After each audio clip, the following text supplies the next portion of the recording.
vantage.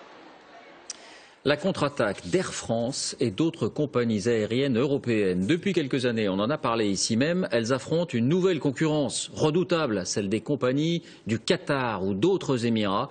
Eh bien, elles dénoncent aujourd'hui une compétition déloyale, car ces nouveaux acteurs bénéficient de subventions massives. Il est question de dizaines de milliards d'euros. L'affaire est portée devant les autorités européennes. Tiffaine de Tricorneau, Daniel Lévy.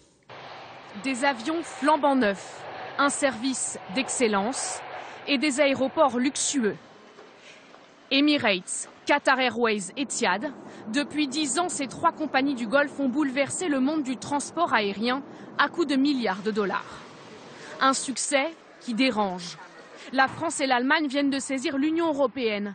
Elles dénoncent une concurrence déloyale, car les compagnies du Golfe recevraient des aides financières faramineuses de leurs pays respectifs.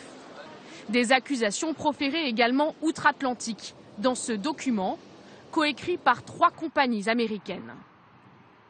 Selon ce rapport, sur les 10 dernières années, Emirates aurait reçu 6 milliards d'euros de l'État.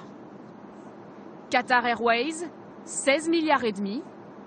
Et Etihad, plus de 17 milliards d'euros. Total, 40 milliards d'euros de subventions publiques injectées dans ces compagnies.